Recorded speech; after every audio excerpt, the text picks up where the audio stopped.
Like the fabled goose that laid the golden egg, federally funded scientific research has yielded extraordinary yet unexpected returns. Out of odd-sounding, obscure beginnings come many amazing advances that have improved each of our lives. The Golden Goose Award recognizes the people and the stories behind these unexpected and incredible scientific breakthroughs. That 17.7 million was meant to be used toward an 18 million teenage sex study. So there's this huge debate on the House floor. To ask questions about anal intercourse or more oral copulation. AdHealth Waves 1, 2, and 3 was not routine science. It broke all sorts of boundaries and transformed the nature of demography.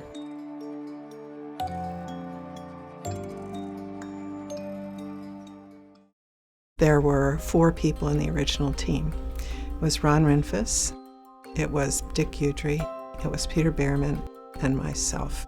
The design of the American Teenage Study was driven out of capturing the entire friendship structure of about 100 schools. It was a large study, 20,000 adolescents all over the nation that we were going to be following. We were funded to do it in 1991, and then Louis Sullivan canceled it in 1992. Obviously, we were extremely disappointed. I was very disappointed. I had made a major investment.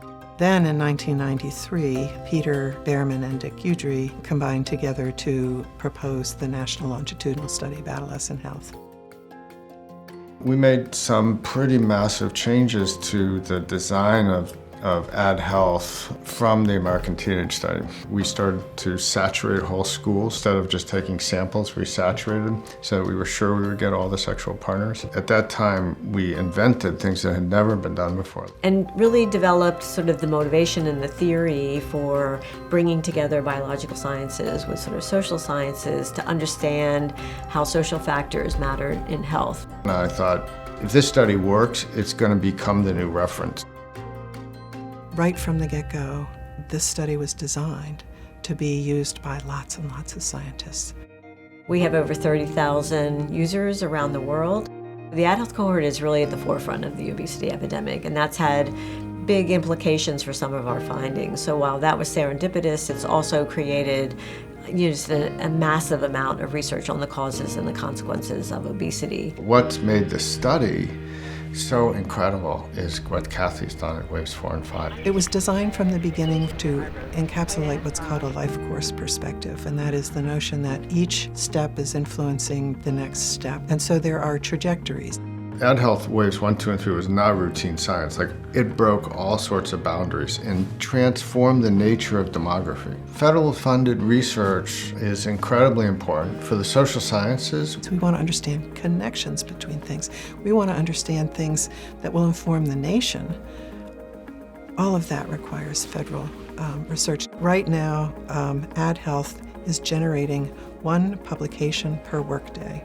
This was investments made 30 years ago, bearing fruit now. These are really important findings. It's transformed our understanding of adolescence. It will transform our understanding of adult health, because for the first time ever, we're actually going to be able to see the adolescent or young adult antecedents of adult health. It's incredible. We're now in the field wave 5. They're going to be in the 30s. In the long run, I think what's valuable about it is AdHealth will become an aging study. And it'll be the only aging study that begins in early adolescence and should tell us a lot about the aging process and what matters, especially early on in life.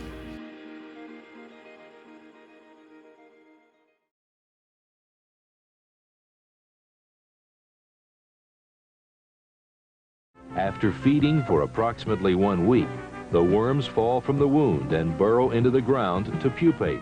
The research was unique, and so a lot of the things sounded outlandish, and they did receive ridicule from people that didn't really understand. And the life cycle, which lasts approximately 3 weeks, begins again.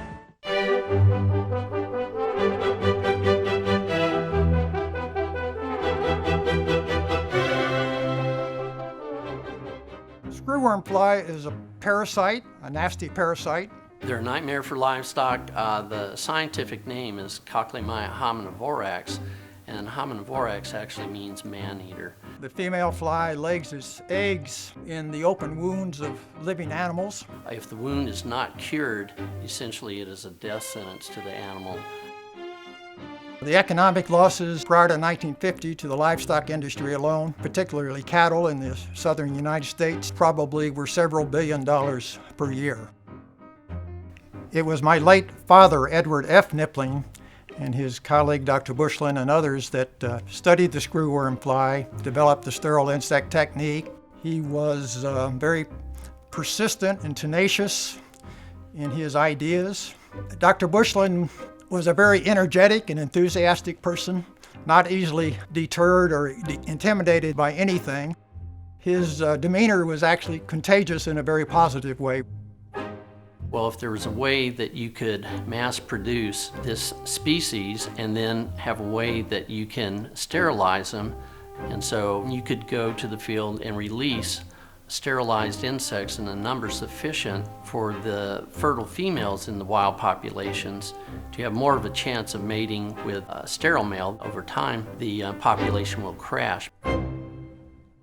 Certainly did generate some skepticism, more among professional entomologists rather than the public. They too, at that time, thought the notion of birth control in insects, particularly an insect named the screwworm, was humorous. This idea was just so unique that nobody just took it seriously. In 1953, they conducted a field trial at the island of Curacao and were highly successful in completely eradicating the screwworm fly in a matter of several months. In 1959, the state of Florida and southeastern bordering states were declared completely eradicated of the screwworm fly. The state of Texas and other areas of the Southwest in 1966. In Mexico in 1991. And then the program was extended all the way to Panama, where eradication was declared in the year 2006. If the work of Knipling and Bushland had not been funded by the U.S. government originally, the price of milk, dairy products, beef, leather, everything would increase because there'd be much more money involved in animal husbandry. Variations of it are under active development to sterilize or introduce genetic defects into the captive population, mosquitoes that carry the Zika virus, for example. None of that would have been possible without the work of Knipling and Bushland.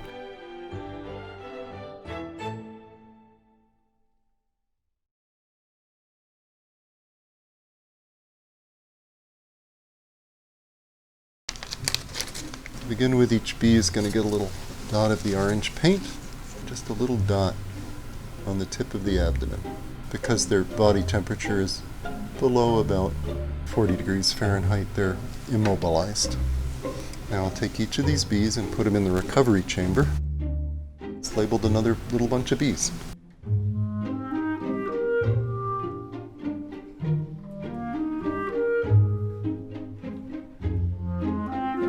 I had been interested in how could you possibly control a whole bunch of robots without any humans around.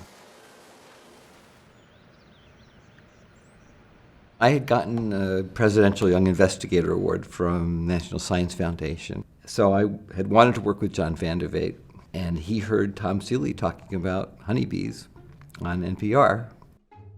Tom was simply telling his story, and it immediately struck me as one that was relevant for industrial engineering. So we started to read up on honeybees. An enormous amount was known about what one bee does, but nobody had figured out what that means for the colony. What happens on the system level? John sort of joked, maybe the honeybees should hire us as consultants.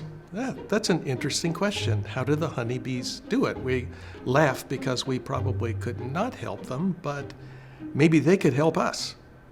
How good is the colony at gathering nectar to survive the winter? The key part of this investigation was creating a situation in which I could monitor what the individual bees were doing. If you want to count how many bees are working that food source, you have to be able to identify every bee. So you know that that bee's been there, and that bee's been there, and that bee's been there. And to do that, I had to create a study colony in which all 4,000 worker bees were labeled for individual identification. We had predictions as to how the honeybee colony would allocate its forager bees amongst different patches.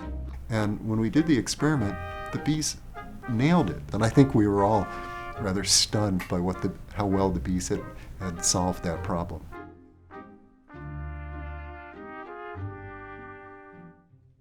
So then, years later, Sunil Nakrani knocked on my door, and he wanted a good algorithm to allocate the servers at a web hosting facility. And over the next 15, 20 minutes, my jaw started to drop because everything he said matched up with what the honeybee colony faces. At that point, he pulled out a paper, actually. He had a paper that he had written with Tom Seeley and then John Bartholdi way back, 15 years odd. And then just put it on the table, and we started going through. And as I described more and more details about the problem, he found a corresponding kind of structure match in the problem that honeybee is trying to solve. And that's the point we were really excited. And the real clincher was when a honeybee follows a waggle dance, she usually doesn't make it to the new flower patch on the first try. It takes a little while for her to get more efficient. So it's not a zero cost to change from one flower patch to another, just like it's not a zero cost choice to repurpose your server and take care of the weather channel instead of the bank. Companies that are web hosting, at least one very big one, is using this algorithm, and it generates anywhere from 5 to almost 25% more revenue. If the work wasn't funded in the first place, the result that they formulated 15 years ago, even if I had come up with this problem, we couldn't have been able to go down this path. The federal funding's indispensable, essential ingredient. When you do research, you don't know where it's going to lead. The discovery, the understanding for me is the most fun thing. My greatest satisfaction comes from the pride of just being able to unravel this piece of nature.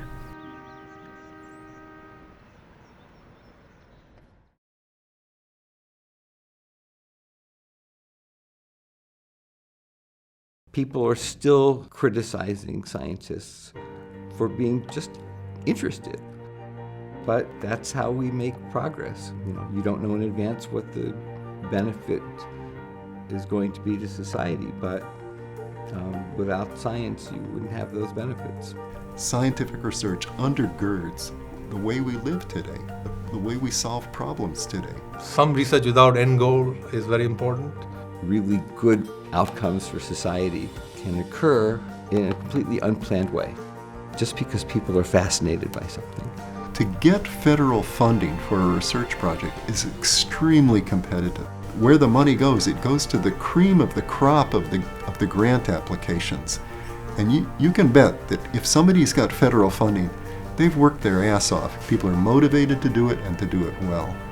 All the things that we take for granted in this world today are the product of federally funded research to universities.